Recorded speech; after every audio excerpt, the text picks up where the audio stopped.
శ్రీ గురుభ్యో నమః. చిన్ననాటి చందమామ కథలకు స్వాగతం. ఈనాటి కథ శీర్షిక యజమానికి తగ్గ నౌకరు. ఒక ఊళ్ళో భీమయ్య అనే ఒక వర్తకుడు ఉండేవాడు. అతను తానింత తిని ఒకరికింత పెట్టి ఎరగడు. అతనంటే ఎవ్వరికీ గిట్టదు. ఆ ఊళ్ళోకంతా అతనిదే పెద్ద కొట్టు. ఆ కొట్టుకంతటికి ఒక్కడే నౌకర్ని పెట్టుకుని వ్యాపారం చేసేవాడు. కొట్టుకి కావాల్సిన సామాన్లు తెచ్చుకోవాలంటే పక్క గ్రామానికి వెళ్ళవలసి ఉండేది. ఆ గ్రామానికి వెళ్లే దారిలో ఒక చిట్టడవి కూడా ఉంది. అడవి గుండా పోవాలంటే దొంగల భయం ఎక్కువ. అందుచేత భీమయ్య కొట్టుకు కావలసిన సామాగ్రి కొనుక్కోవాలనుకున్నప్పుడల్లా తన నౌకర్ని కూడా వెంట తీసుకుని వెళ్ళేవాడు. పగటిపూట దొంగల భయం ఉండదు కాబట్టి ఎప్పుడు వెళ్ళినా పగటిపూటే వెళ్ళి పనులు ముగించుకుని సాయంత్రానికల్లా ఇంటికి తిరిగి వచ్చేవాడు. ఒకరోజు భీమయ్య తొందర పనుల మీద పక్క గ్రామానికి పోవాల్సి వచ్చింది. కొట్టు మూసేసరికే మధ్యాహ్నం 12 గంటలు దాటిపోయింది. ఎలాగైనా ఆ రోజు వెళ్ళక తప్పదు. నౌకర్ని వెంటబెట్టుకుని చరచరమని నడుచుకుంటూ వెళ్ళిపోతున్నాడు. ఊరు దాటి అడవిదారి పట్టేసరికి పొద్దుగూకైపోయింది. ఒకరి మొహం ఇంకొకరికి కనిపించనంత చీకటి. ఇంకేం, భీమయ్యకు చీకట్లో ప్రయాణం సాగించడం అసలే అలవాటు లేదు. బిక్కు మొహం వేసుకుని నౌకరుతో, అబ్బాయి, ఎలాగో చీకటి కూడా పడింది. ఇక పైన నడిచి వెళ్ళడం అనేది ఇప్పట్లో జరిగే పని కాదు. ఇప్పుడు తిరిగి ఇంటికి పోవటము అంత మంచి పని కాదు. నా దగ్గర 1000 రూపాయల దాకా డబ్బుంది. ఈ అడవిలో దొంగల భయం ఎక్కువట. నేను ఆ మూల ఒక పొదమరుగున దాక్కుని ఉంటాను.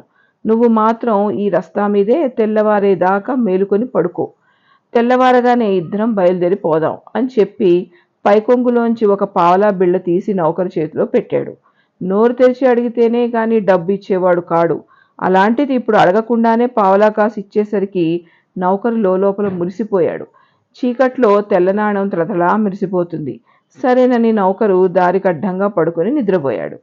భీమయ్య అటువైపు పొదలచాటున పడుకుని దిక్కులు చూస్తూ ఉన్నాడు. ఇంతలో ఆ దారిన దొంగల చప్పుడు వినిపించింది. దారికి అడ్డంగా పడుకున్న నౌకరు చప్పున కళ్ళు మూసుకున్నాడు. దొంగలు చీకట్లో ఒకరి వెంబడి ఒకరు వెళుతూ నౌకరు మీద అడుగు వేశారు. అయితే నౌకరు కదలక మెదలక పడుకునే ఉన్నాడు.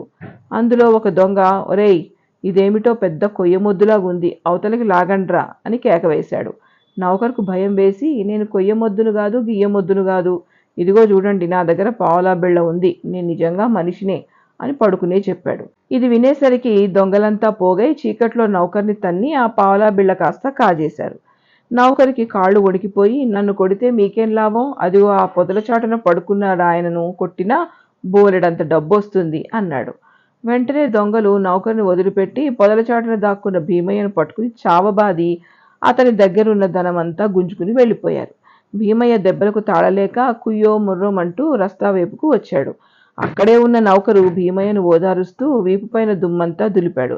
భీమయ్యకు నౌకరు మీద పట్టలేనంత కోపం వచ్చి, ఒరేయ్, నువ్వు చచ్చేవాడివి చావక నా సంగతి ఎందుకు చెప్పావురా అని అడిగాడు. భలే బాగానే ఉంది మీ న్యాయం. అంతా నేనే తిని మీరు మాత్రం ఊరికే ఉండడం ధర్మమా? అందుకని మీకు కాస్త వడ్డించమన్నాను. డబ్బు పోతే పీడబోయింది. ఇక మనం ఇంటికి వెళ్లే మార్గం చూడండి బాబు అని బతిమలాడాడు. భీమయ్యకు వేరే మార్గం లేక కాళ్ళు ఈడ్చుకుంటూ నౌకరుతో ఇంటి దారి పట్టాడు. తన యజమాని పిసిగొట్టుతనానికి తగిన శాస్తి జరిగిందని నౌకరు ఊళ్ళో వాళ్ళందరితో ఈ సంగతి చెప్పి భీమయ్యను చాలా అవమానపరిచాడు.